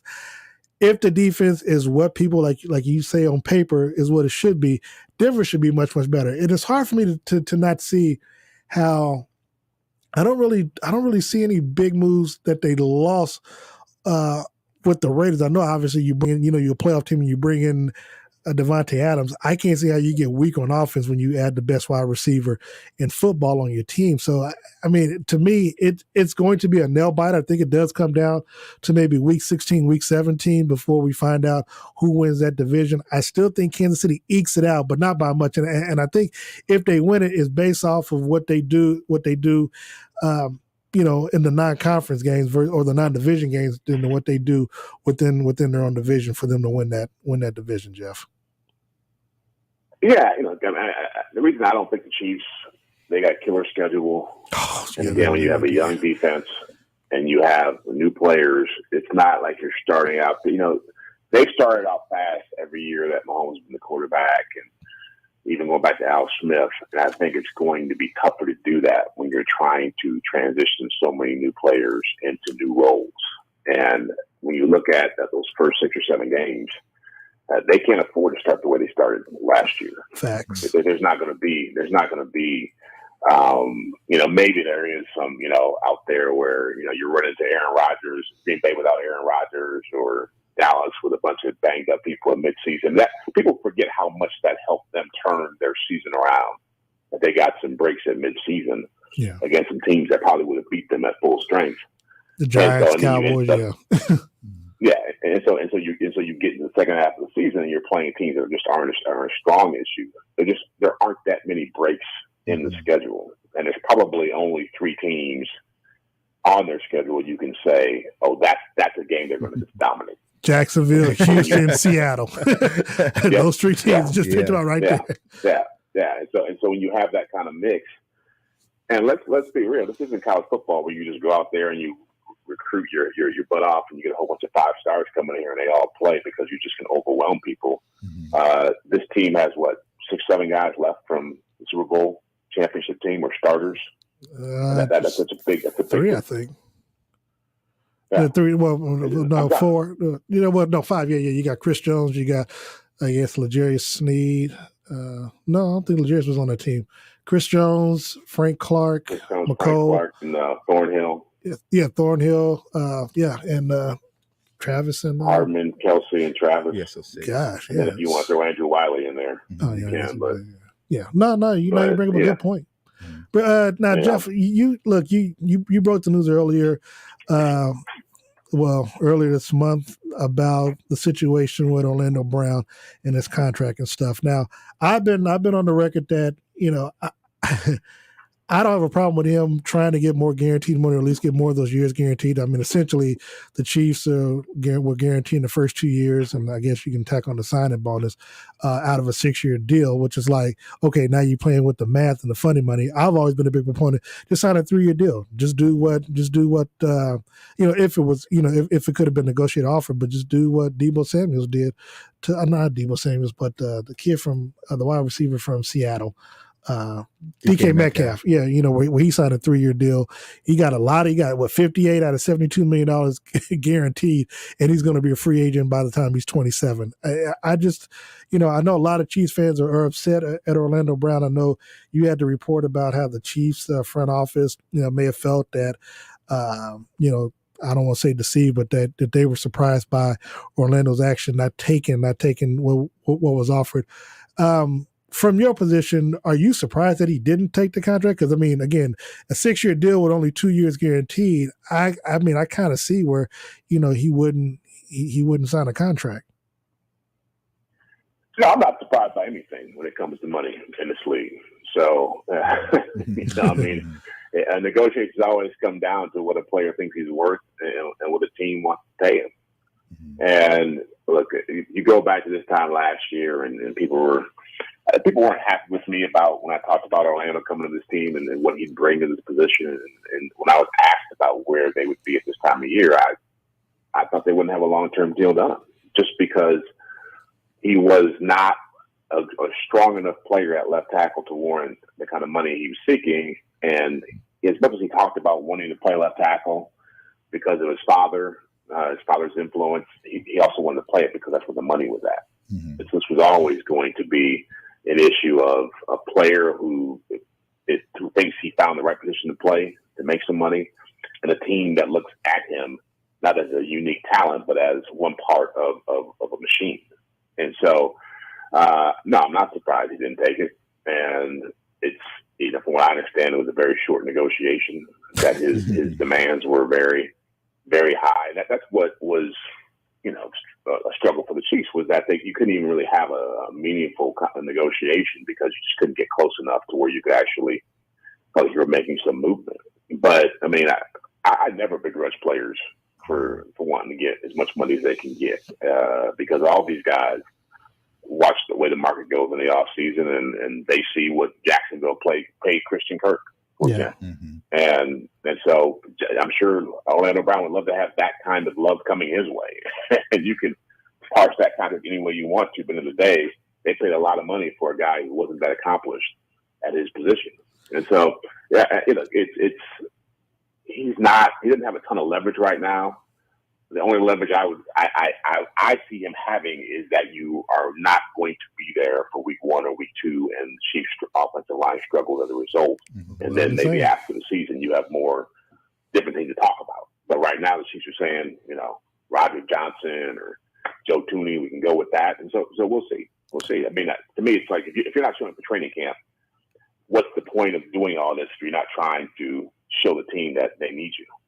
Yeah, I mean, and like I said, the only leverage that you have is, like you said, they struggle. Maybe Patrick, knock on wood, doesn't get hurt. But if he were to get hurt, maybe that strengthens you. But then, the team could be vindictive. Like, had you been here, what I'm saying, he might not have gotten hurt. Clark Hunt spoke to the team this week, but but for me, I guess I'm saving this question for Brett Veach because, granted, I get it because it's his job, but where is it? I mean, where is it in the manual to where now, because a few players do it, Tom Brady, Patrick Mahomes to an extent, to where you think players should be taking less than what their value is to help a team? I mean, it's not the player's job to help the team out with their salary cap. That's what the general manager and your salary cap staff get paid for. Well, again, it's the value of someone like Orlando Brown or any player really is all based upon circumstances. If he was a free agent, maybe you got to pay a little more money to hold on to him, to get him to sign. Maybe someone else is looking to get him. I go back to when the Ravens traded Orlando Brown. He was on the market for a while, and only one team was offering up a first-round pick to get him, and that was the Chiefs. And the Chiefs were desperate. They didn't have a left tackle. And so that, I'm sure, is part of their thinking as well, that you think you're going to go out there on open market and have people throwing $25 million a year at you, you're crazy. And so I don't think it's much as they are expecting people to just, kowtow to what they want, even though there is a sentiment in this town and every NFL town that why wouldn't you, play for this and this much money's coming your way and you only make this much in your career. Ultimately, Orlando Brown is the one who had to live with the decision. And if he's not the villain in this, and I always say that too, he's a guy who's working and making a living and wants to make as much as he can. That's the American way. They try to blame his agent. yeah. But ultimately, it will get figured out. They will. I put some of this on the Chiefs for not being willing to draft a left tackle and develop them, because there are players out there in the NFL right now. I think of what I just saw in Denver, Garrett Bowles, who looked awful when he was a rookie, and now he's a Pro Bowl left tackle. There's teams, the Buccaneers won the championship with a second-round pick playing left tackle. Darren Smith, David Bakhtiari, fourth-round pick, second highest paid left tackle in the game. Well, I mean, and the Chiefs showed that they can do it because of what they did with Creed Humphrey and Trey Smith. Yeah, exactly. So some of this is just you got desperate, you went and got this guy, and now you're stuck with him, and you don't want to take the chance of having to put somebody who's not as talented or as proven on that position and hope that they can work out for you. So that's sometimes you got to do that. Yeah, because you got 6 and 1.5 dozen of the other, because you got a $500 million quarterback that you got to protect one way or the other. Jordan. Yeah, Jeff. So you spoke about the Chiefs' schedule, the question marks from defensively with the youth movement. How much pressure do you think is going to be on Pat Mahomes this season? Being the star quarterback, the face of the team, as you mentioned, the Chiefs have gotten off to quick early starts. During his entire tenure with the Chiefs. But how do you think this is going to be for him this year, having to deal with some adversity? Look, I don't think anybody puts. I think Mahomes puts pressure on himself every day to just play. I think he's always trying to be the best he can be. What I see is he's at a point in his career that every young quarterback reaches, especially guys who are high level, where now people are familiar with his style of play. People have figured some of his flaws out and know how to take advantage of that. He's still obviously a huge challenge for every defense to play against, but you've seen like what happened in the second half against Cincinnati or what happened in the first half of the season last year. You've seen him struggle. And so he's at a point now where, because of the money he's making, you don't get to have every star receiver you want to have, and you've got to make people better. And I say it all the time. Like, you look at what Aaron Rodgers was playing with in Green Bay for a long time. He had Devontae Adams and a bunch of guys.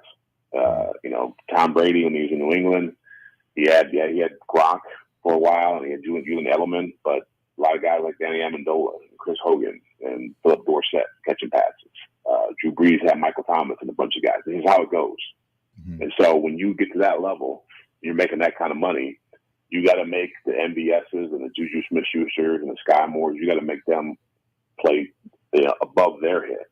And so that to me is really the challenge for him. And knowing that you're not going to be able to throw the ball down the field as much as you would like. I mean, what he's going to have to do this year is a lot of dig and dunk, a lot of point guard quarterbacking, distributing the football and the ball coming out on time. Because I know for a fact that that's something that has been a challenge for him, where I want to run a play. Okay, I want to run a play, but I also know I can go 50 yards down the field to Tyreek, or I can go 50 yards down the field to McCole, or I can force it to Travis if I have to. And so he's going to have to be on script a lot more than he's been throughout his career. Following that, Jeff, Patrick was asked by someone Friday about anonymous comments that were made by GMs or execs, and of course, kind of following up on what was done with Kyler Murray in his new contract with the homework clause, and Lamar Jackson comments that were made towards him, where they felt that Mahomes was a street ball quarterback and couldn't do anything past his first read. He addressed those comments, but again, it did have a slight little racial tinge to it, and just wanted your thoughts on those anonymous comments that these execs and defensive coordinators are making out there, and the fact that Patrick addressed it with the class that he did. Look, I kind of laugh at this because it was like one guy out of 50, right, who made a disparaging comment, and I think even he opened the comment by saying, "I love the kid." So it wasn't just like he dismissed him completely as a player, but I do understand that feeling, especially the timing of it with Lamar getting attacked in the same article, and that addendum being in Kyler's contract about the 4 hours of work off the field. Yeah, I mean, it's like it's a pretty common thing that happens with quarterbacks, with black quarterbacks. They faced it for years. I always laugh when people talk about street ball when I watch old 1960s and 70s NFL films, and I see Roger Staubach scrambling around, or Fran Tarkenton running around for 8 hours and throwing passes down the field. And, Steve Young, like those guys weren't street ballers. They were just great quarterbacks. And so there is that element to it racially of that people think that when you're a black player doing it, it's more about your athletic ability and less about your acumen for the game, your IQ. The difference between rap and hip hop. Right. Yeah, exactly. Yeah, but I will say there is that. I've had coaches say to an extent what that coach had said, that you can still fool Patrick, and that goes back to the 2020 season when they almost lost to Atlanta at home towards the end of that year, and it was a bad Atlanta team, and it was like a 14-10 game, and Mahomes didn't play well, and a coach said after that game on that staff that you could fool him, that he doesn't see things as well as people might think, and he's able to make plays, when that doesn't happen, which is a testament to his ability. And we've seen that play out. We saw that play out in last year's AFC Championship game. At the end of the game, where it's just like he just was not seeing things he needed to see. And I said this before on different radio shows this week. I said, to me, it's not a processing thing, an acumen thing, an IQ thing. I think it's just a willfulness that he wants to make so many big plays that he gets greedy and he gets selfish, and you can't do that at this level because people will take advantage of that. If you're somebody who's going to be greedy, okay, be greedy, and we'll force you into making a mistake because you play that way. And the biggest thing I've always said with the Chiefs is that sometimes the simplest thing is the right thing. Again, you got an 18-point lead in the AFC second half game. There's no harm in running the damn football, running the clock. Let the clock be your friend. Like, I know you want to put up 42. I know you want to go into the Super Bowl with a 10-point advantage over the Rams or something. But you know what? Getting out of there with a 21-3 win still means that you get to a Super Bowl versus you trying to put up these quarterback fantasy stats or whatever, to make yourself or make Patrick look good. Like, sometimes a win is a win is a win, and get it any way necessary. Jeff, just taking a trip around the AFC, at least the NFL, so to speak. Deshaun Watson, do you think a decision comes out this week on him, and how many games do you think he gets? And, he could potentially not get any games. And if that's the case, where do you see the Cleveland Browns looking like this season? I'm not certain where the decision will come down. I thought it would have happened by now. So it could be any day. I expect it to happen before the season starts. That's for sure. But this has always been a very complicated situation, and I know people have tried to simplify it, and they've gotten caught up in the numbers of accusations being thrown around, and there's just too many elements of this that are just sketchy and shady, and just from his own behavior to the timing of the allegations, to the team's involvement in it, some of the lawyers. It's just a lot of stuff that is just hard to figure out, and ultimately you're talking about a he said, they said situation, and so I definitely believe he's going to be suspended. I mean, the league has learned from previous situations, specifically Ray Rice, that if you go too light on this stuff, like, you're going to have a lot more of a PR nightmare than what you want to deal with. So I think at least 6 games is going to be what he's facing, and I think the Browns have prepared themselves for that. And we'll see what happens after that. But I just feel like if you asked me to take a guess, I would bet that he's faced 2 grand juries. The criminal part of this did not proceed past that. The civil case has now been settled, I think, for almost, except for 3 or 4 of them, whatever. Yeah, and 4. So I don't even know how much access the investigators have had to those women now, because once they settle, it's pretty much, they're not talking about this stuff anymore. I guarantee you that was part of the agreement. Well, so I just think the amount of information, I don't know if they can go beyond 6 games. Yeah, and I'm just thinking, and we've talked about over the last month or so, that with what the NFL presented, which out of they initially were talking about do 12, then it got down to 5, then it became 4. And with the reports that Florio and Jacina Anderson came out with, saying that they admitted that there was no force, no coercion, none of that type of stuff, no stuff on Deshaun's part, and then the fact that they was going to be asking for an unprecedented year suspension or indefinite suspension, which again, if you're saying that he didn't do any force or coercion, it's kind of hard to see where you go with that. And then when you admit that they investigated Robert Kraft for stuff that was that they have video footage of, that he didn't get suspended for it, it's kind of hard that when you're asking a federal district judge, again, it'd be different if it was Roger Goodell was the one laying the suspension out, but because you're going with a former federal judge and you're giving her the power to do all this, I'm thinking if she's looking at the facts and everything that's involved and the briefings that they put in there, for me it's still hard to see where he gets suspended at, but crazy things have happened. So I think I just think the league, you talk about wanting a year, that's more about PR, optics. Yeah, that's about, we want to show we don't agree with this, and so whatever goes beyond that, they're going to be okay. She decided it, but we wanted a year.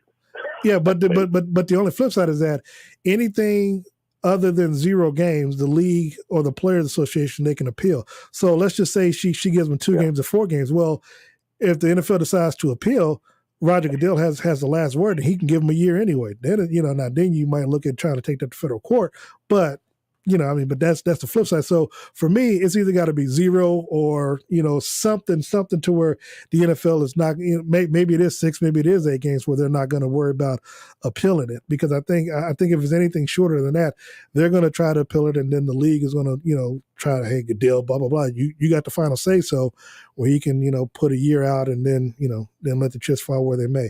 But even if he's, let's go 6, 8 games or whatever, Jacoby Brissett, looking at the schedule, they do have a tough first half schedule where I could easily see them going 4-4, 5-3. Deshaun comes back in week 9. Does he still have a chance to take this team to the playoffs? And if they make it to the playoffs with that roster, with the talent they got at running back, maybe Amari Cooper still that guy.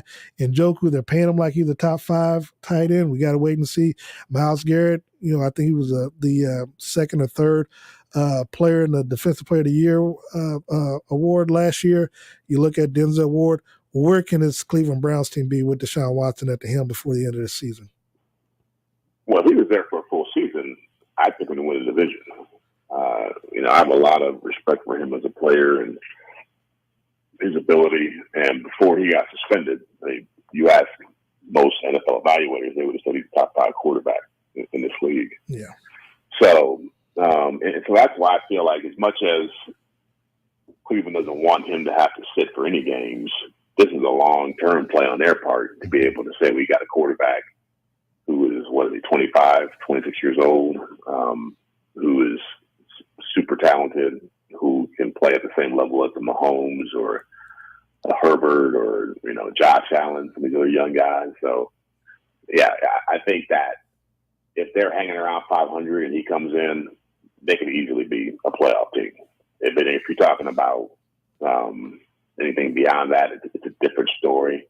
But they have a great roster, and they were challenging for a playoff spot with Baker Mayfield playing with one arm and playing a horse.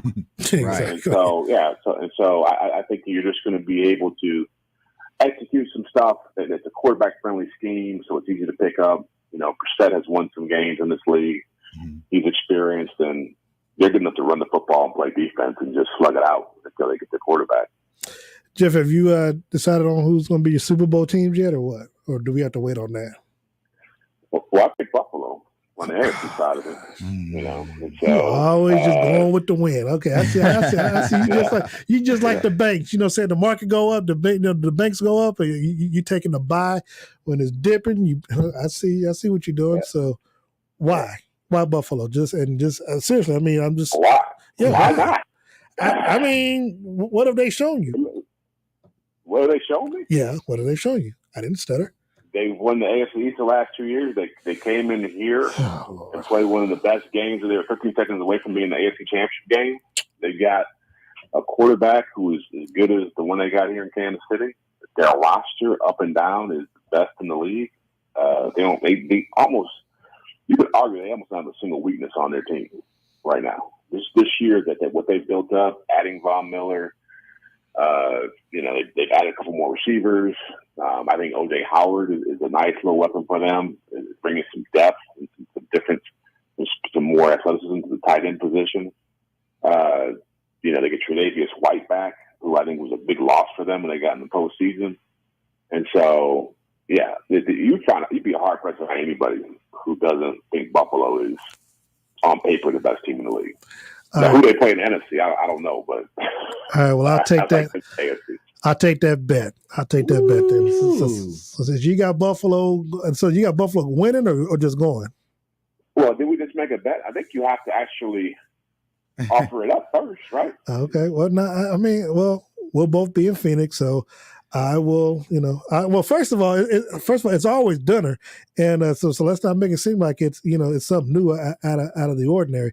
But it's dinner. I mean, it's always me eating dinner on your tab.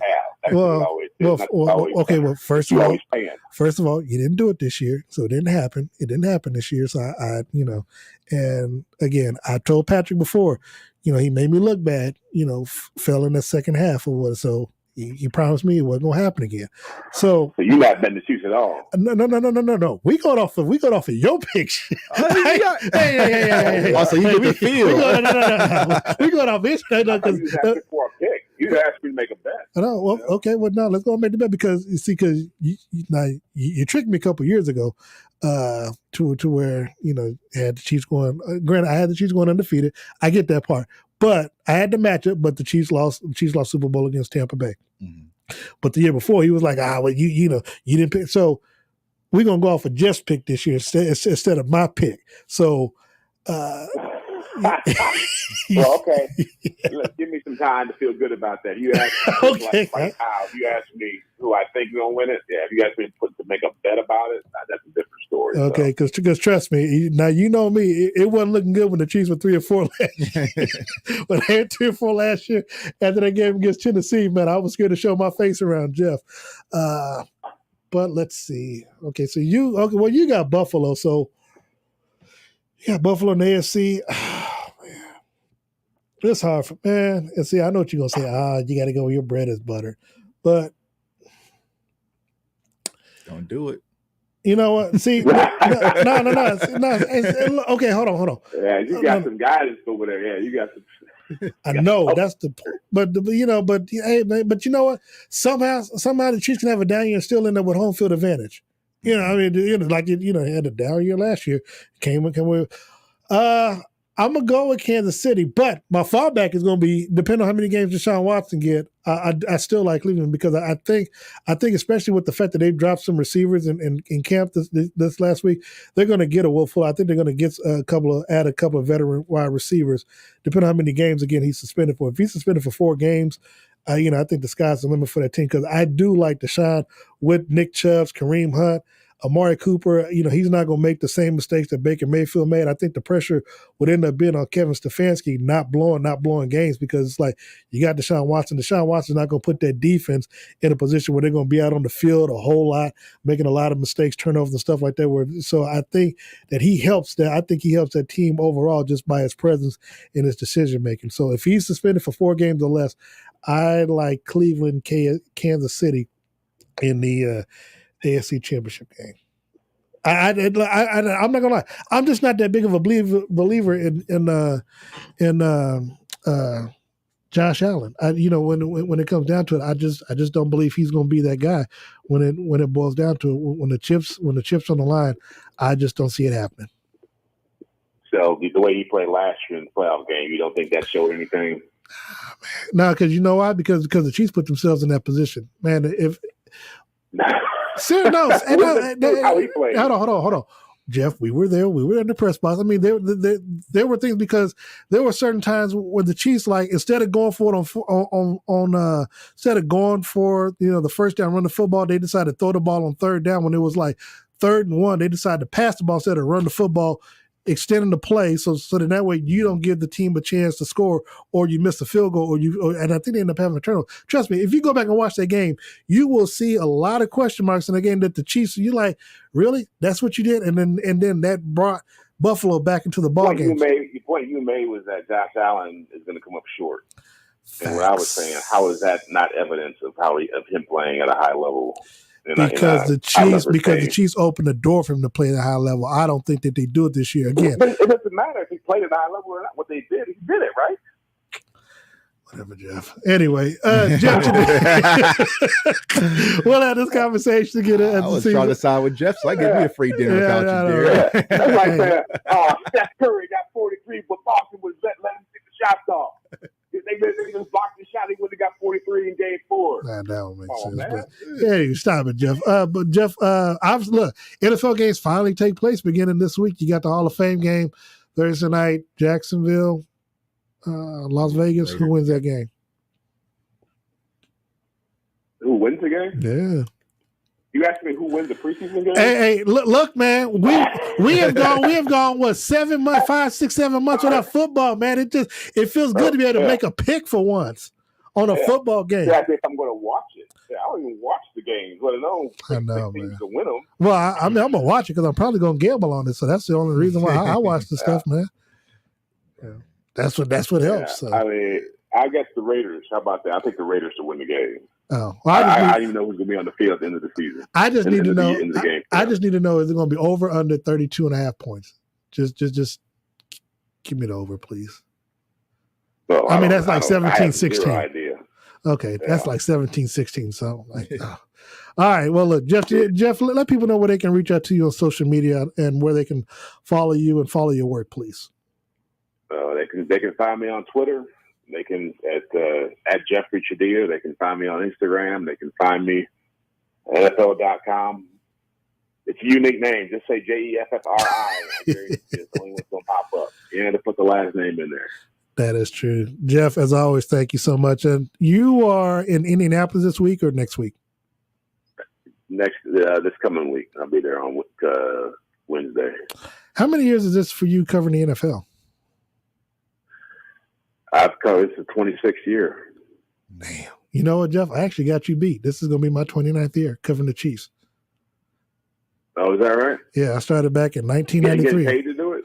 Well, I was interning at 103. Well, hell no, it was child labor laws. I don't think you could do it back then. I was 15. What was it? 15 years old, covering the Chiefs for 103.3 KPRS under Max Sports Clay. That's when I got my first credentials covering the Chiefs way back then. Been covering them ever since.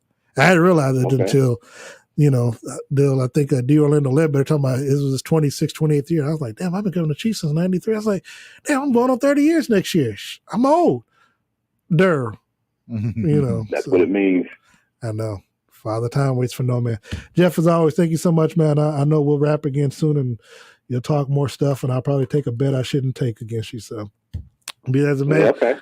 I know you like that. Well, hey, we'll be back. Take a brief time out. You're listening to The Ship with Darren Smith right here on Sports Radio 810 WHB. This is Peter King of NBC Sports. You're listening to The Ship with Darren Smith on Sports Radio 810 WHB and ESPN Kansas City. Dust off your cooker and fire up the grill for summer. Missing a few items to get your cook started? Well, head over to the Kansas City Barbecue Store, 119th and Strangline in Olathe. You can stock up on all your grilling supplies, name brand cookers, pellets, probes, knives, sauces, rubs, and competition quality meats are always in stock at the Kansas City Barbecue Store. Don't be afraid to go big on the grill this summer. Go see Dan and the team at the Kansas City Barbecue Store today. Hi, Tyler Reed. ReedBuickGMC.com has over 200 Reed-certified pre-owned trucks, SUVs, and cars ready for delivery. The Carfax, up-to-date maintenance details, and market-based pricing are all at your fingertips. Photos, videos, and all the details you need to make a decision on your next vehicle. Visit ReedBuickGMC.com today or call now 800-291-9406 and shop with confidence. Reed Buick GMC is values-driven. Kansas City's hometown sports station, Sports Radio 810 WHB. Guys like Carlos Dunlap, Justin Houston, watched some of their film when I first came in the league. So it's always a pleasure to kind of be around that type of guy. I appreciate the support from our fan base. I love you, KC.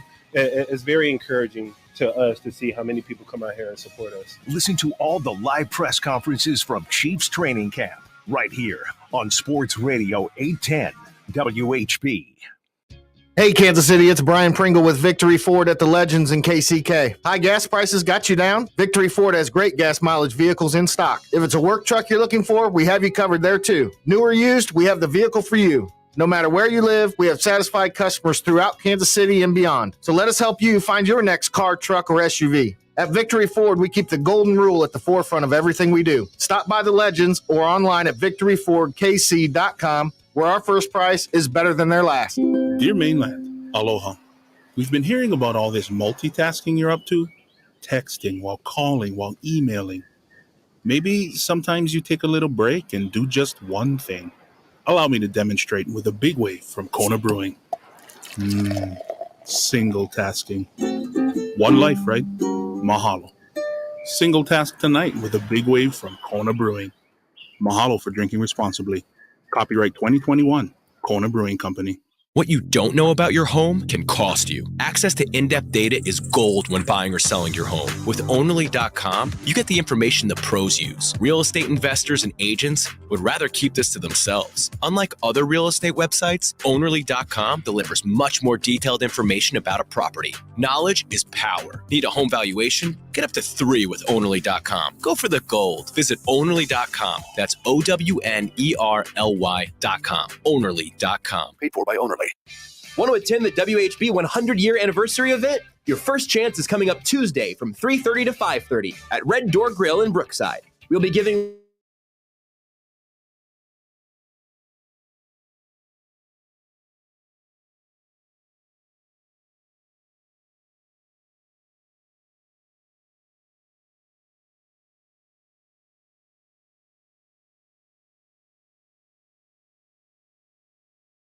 Every day you pull into your garage and you see the same grungy concrete floor, probably with some staining and most likely some cracking. It's ugly. Your garage floor needs an upgrade from E-Tech. They use a process that's 4 times stronger than epoxy and has a 15-year residential warranty. E-Tech has great color combinations as well. I chose KC Sky and mine looks great. Get a free estimate today at etekcustomcoatings.com. Locally owned and operated. This is Lee Steinberg of Steinberg Sports, and you're listening to The Ship with Darren Smith on Sports Radio 810, WHB, and ESPN Kansas City.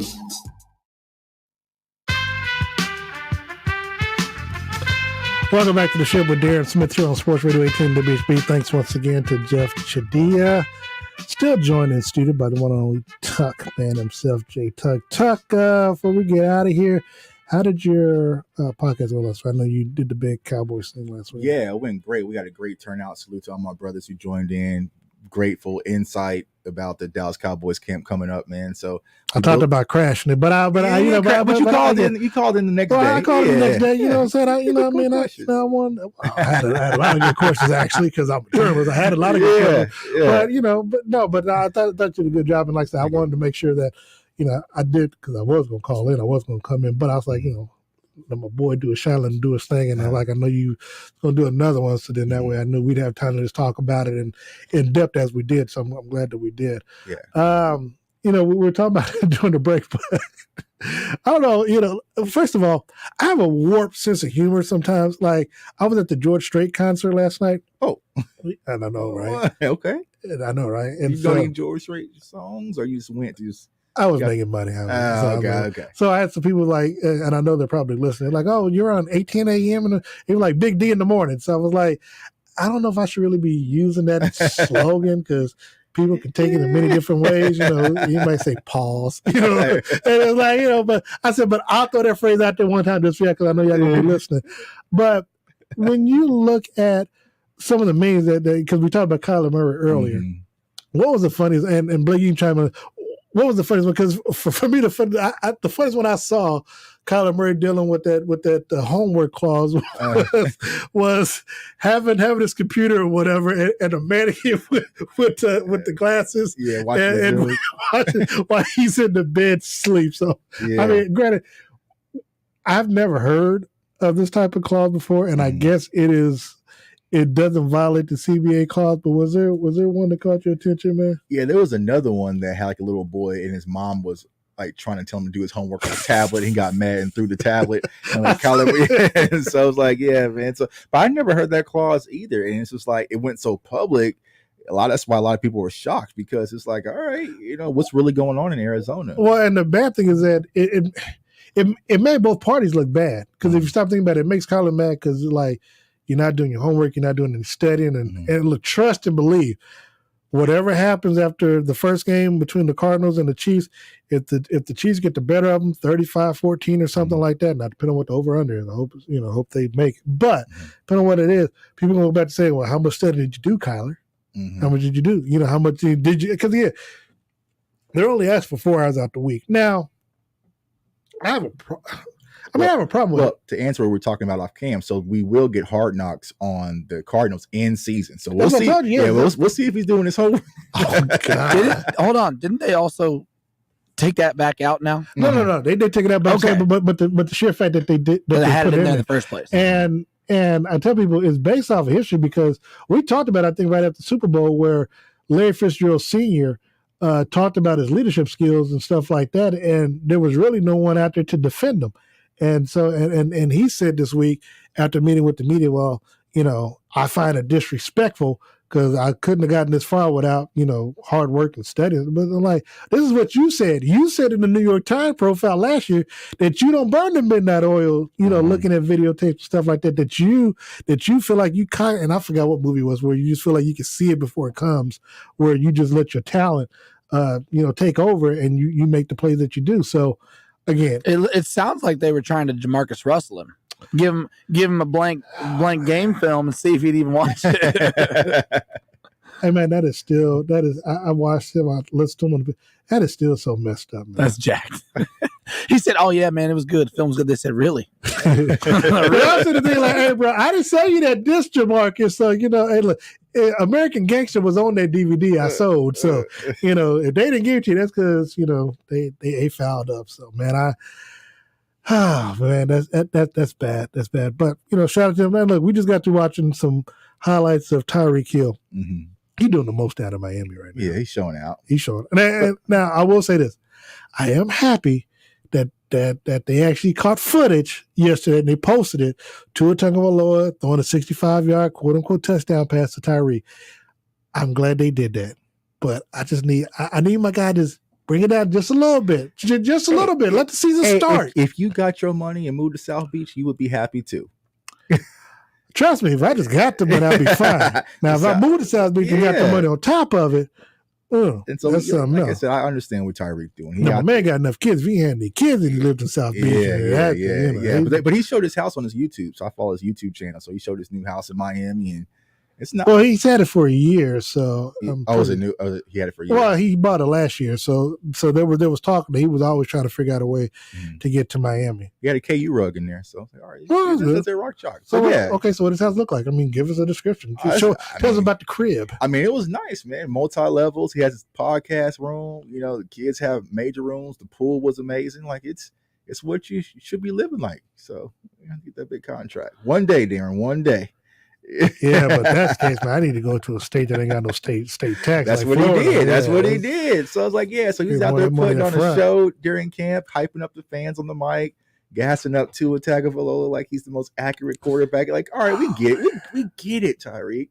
But it's going to hit mid-season where them L's start adding up, and he got to play against those Bills that Jeff mentioned, and it ain't going to be the same. Now, that's going to be a good matchup because whether Tre'Davious White comes back, and again, I don't know what his addition, and really it should be a great addition for someone like Jalen Waddle. Mm-hmm. You know what I mean? Because I want to see if his numbers peak because of Tyreek being on the other side, or what they look like if you got them both on the same side, because you can't double them both. Mm-hmm. So I mean, that's going to be I mean, those are going to be some good matchups, and I can't wait to see what difference Tyreek Hill brings to that offense. And again, you got Mike Gesicki, and there's going to be a lot of pressure on Tua Tagovailoa as well. Mm-hmm. Yeah, they added Cedric Wilson and Connor Williams from the Cowboys roster last year as well, but.